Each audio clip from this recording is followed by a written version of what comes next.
위원님 신문 순서가 되겠습니다. 시작해 주십시오. 네, 송재현 과장님이 얘기한 대로 뭐 고의 또는 중과실일 경우 파면 또는 해임까지 가능하고요. 또 국가공무원법에 이 금고 이상형이 집행유예가 선고되더라도 당연퇴직 사유입니다. 어차피 그래서 마지막 좀 기회를 드리고 싶습니다. 최선영 수사관님, 네, 그러면 7월 17일에 이 개수하고 12월 17일에 12월 17일에 개수하고 네. 계장님 캐비넷에 있다가 18일 날 수리를 하신 거죠? 네, 김정민 맞습니다. 수사관에게 수리할 때 이 비닐 랩핑된 비닐 관봉권, 띠지 그리고 고무줄로 묶인 세 종류의 현금 돈다발을 김정민 수사관에게 수리했고요. 네, 하지만 거기 맞습니다. 그 과정에서 어떤 추가로 뭐 어떤 영수 처리가 된 건 아니잖아요. 네, 맞습니다. 그렇죠.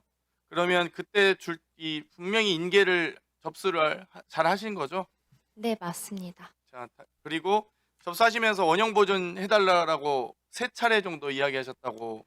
제가 보고서에 있는데. 말씀드린 건 아니고 저희 방에 이주연 계장님께서 말씀드렸습니다. 때도 했고 최선영 계장은 얘기 안 했고요. 네, 저는 따로 당부를 안 했고, 네, 안 했습니다. 그러면은 여러 차례 했다는 거예요? 이주연 계장 같은 경우는 한 3차례 정도라고. 세 차례라고 저희는 생각을 했는데 12월 17일 날 김정민 수사관이 병가였다는 사실을 나중에 알았습니다. 그래서 12월 18일 그리고 12월 19일 최소 두 차례 김정민 정도 수사관에게 2차례 네. 정도 했고. 네. 그럼 아마 17일 날은 남경민 수사관이 그 얘기를 들었는데 인계를 제대로 안 했겠네요. 남경민 수사관은 그 원형 보존 지시했다고 들었다고 했죠. 저번 청문회 때. 17일에는 그렇게 개수할 때는 안 들었고 18, 19일 들었어요. 네네. 그러면 2차례네요. 그러면 김정민 수사관도 원형 보존 지시는 기억난다고 했어요. 그렇죠?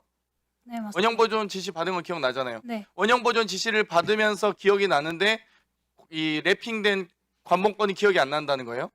말은 기억이 나는데 그 물질이 기억이 안 난다는 거예요. 심지어 12년 근무한 본인 이 지금 팀에 있었던 과장, 사건 과장도 12년간 근무하면서 관봉권 한 번도 보지 못했대요. 저도 한 번도 못 봤어요. 근데 김정민 수사관은 보고도 원형 보존 지시라고 해서 이게 원형이 뭐지? 라고 하면서 접수를 받았는데 그걸 기억 못하는 거예요. 그렇죠? 그러면 본인이 이제 훼손하게 되는 거예요. 아셨죠? 본인은 기억 못하면 기억 못한 대로 평생 억울하게 사시는 거예요. 다 뒤집어 쓰고. 해임되셔서 아니 금고 이상형의 아주 중요한 과실이기 때문에 당연 퇴직 사유예요. 선고유예, 집행유예 받아도. 아시겠죠?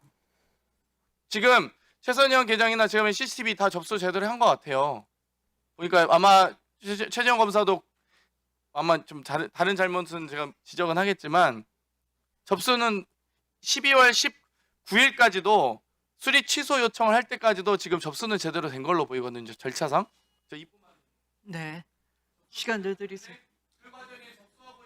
과정에서 혹은 지금 영치계로 가는 과정에서 김정민 수사관이 훼손한 것으로 보입니다.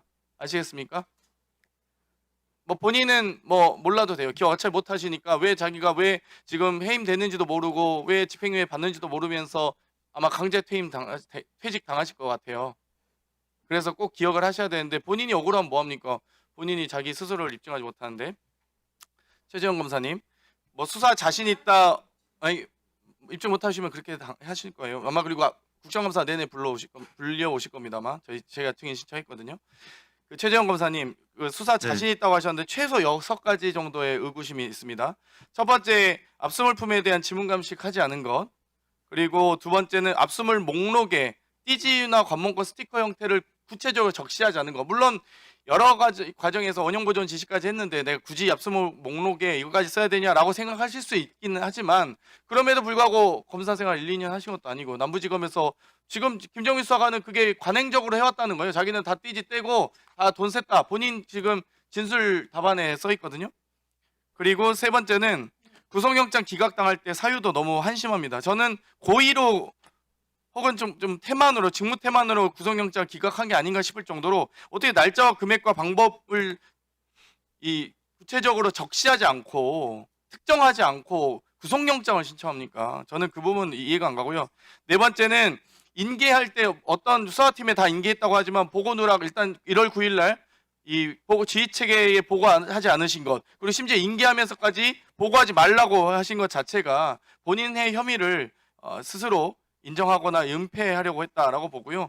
이 다섯 번째, 그리고 압수물품을 왜 수리 취소를 합니까? 본인 캐비넷에 왜 놔둡니까? 그것도 저는 이건 좀 소명하셔야 될 것 같고요. 여섯 번째, 지금 모든 수사관이 저한테 얘기하는 게 한국은행에 문의를 해서 추적 어렵다 나가니까 검찰이 네 하는 검사가 없다는 겁니다.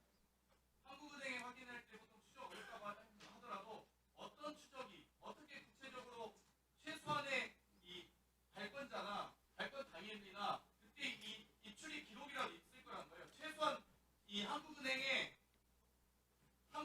관복권이 나갈 때는 한국은행 입출입 기록이라도 확인해야 된다는 겁니다. 근데 그것도 안 하시고요. 그래서 최소 제가 보기에 지금 오늘 질의 과정에서 6가지의 의문점이 생기는데 여기에 대해서 어떻게 그 자신 있게 수사를 잘했다고 하시는지 도저히 이해가 안 가고요. 그 부분에 대해서 본인께서 검찰에 다시 돌아가셔서 본인 이 소명을 위한 최소한의 6가지는 소명하셔서 인터뷰를 하시든지 아니면 자료로 제출해 주시면 좋을 것 같습니다. 이상 질의 마치겠습니다. 네, 수고하셨습니다. 네.